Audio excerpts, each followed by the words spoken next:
The artist said he died and he went to hell, and then he got some strange instructions from hell that these are urgent messages that need to be delivered to the Church of Jesus. And then the person revived.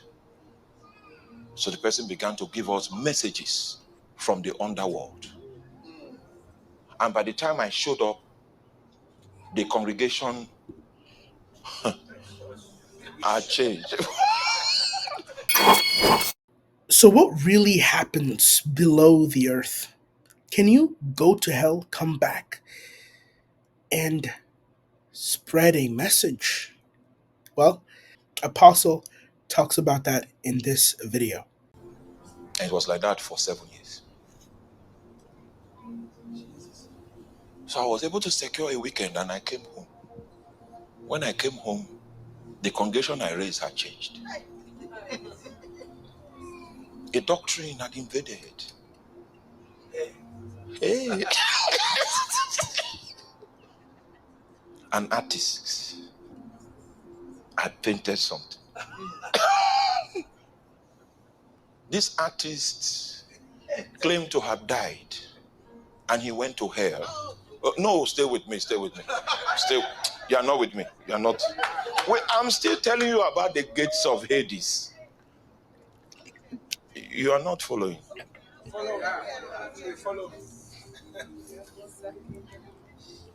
The artist said he died and he went to hell, and then he got some strange instructions from hell that these are urgent messages that need to be delivered to the Church of Jesus.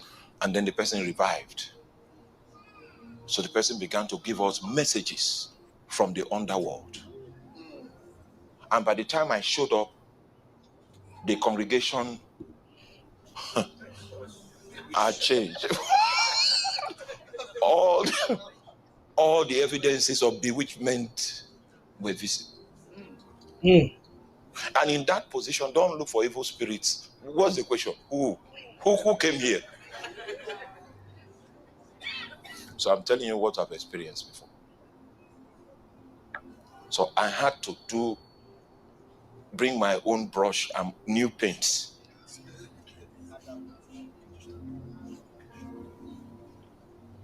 I first started from the Old Testament to find the Hebrew word for hell, which is Sheol, the place of departed spirits. And I took that same word to the New Testament. In Greek, that word is Hades. Hades happens to be the place for departed spirits. Okay. Before Jesus went to the cross, Hades had two compartments, according to the book of Luke, chapter 16. Are you still with me? Stay with me. I'm still painting. I'm still painting. I'm still painting. So Hades happens to have two compartments. The first compartment was called hell, or better still, Gehenna. The second compartment was called paradise. And all of these places are under. In spiritual geography, the Bible says that heaven is above. But the above is not here. It's spiritual geography. Because I don't know where South Africa is right now, but the place South Africans will be pointing to as above is not this place. It's not this direction. Do you get that? When he's saying that, are you saying that the actual spiritual, let's say heaven itself, it's not up? It's it's spiritual.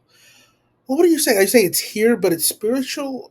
Okay, I'm gonna need some clarification, Apostle. We need some clarification on that. What do you mean when you say that? It's not up. It's. I'm understanding you're saying it's spiritual, but clarification, please.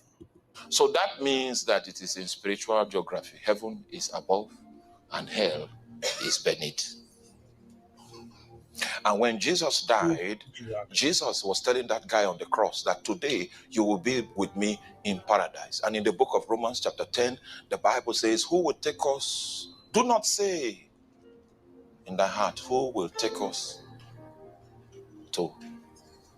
Now let me use the words of Romans. Stay with me, stay with me. I need to paint a picture before we move on. Huh? Who is there with me in the book of Romans chapter 10? Stay with me, stay with me, stay with me. Romans 10:6.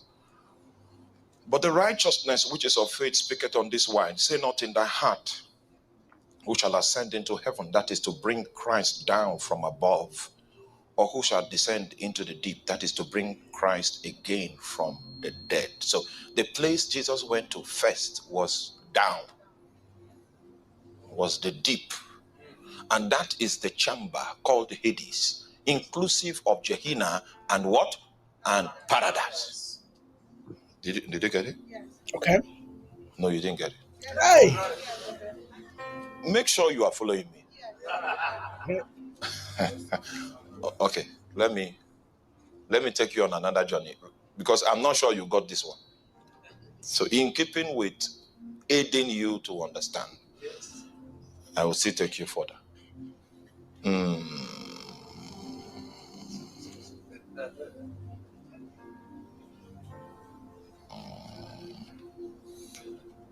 In attempting to help you understand, let me take you into a few scriptures. First Corinthians chapter.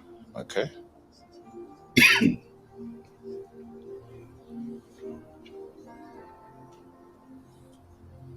Are you there? Before I go to First Corinthians chapter 4, I would need to say a few things. Now, so watch this. Watch this. We have above is heaven. Okay. Then beneath is hell.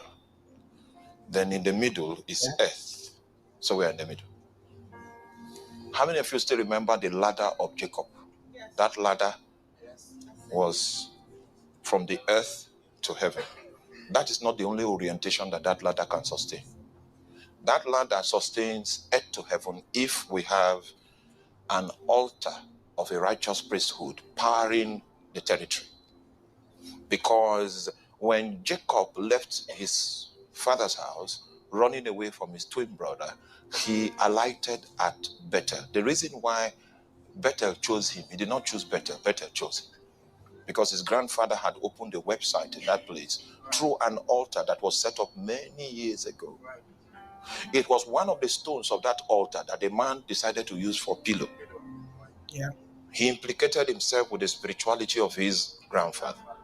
And so God allowed the man to sleep when his spiritual eyes were closed. He opened when his physical eyes were closed, he opened his spiritual eyes to see the same location. That's when we understand the parameters that exist within what we call territory. First of all, we must identify the altar that is the ruling altar of the territory. If you have not seen that altar, you can't prosper in that location. Yes.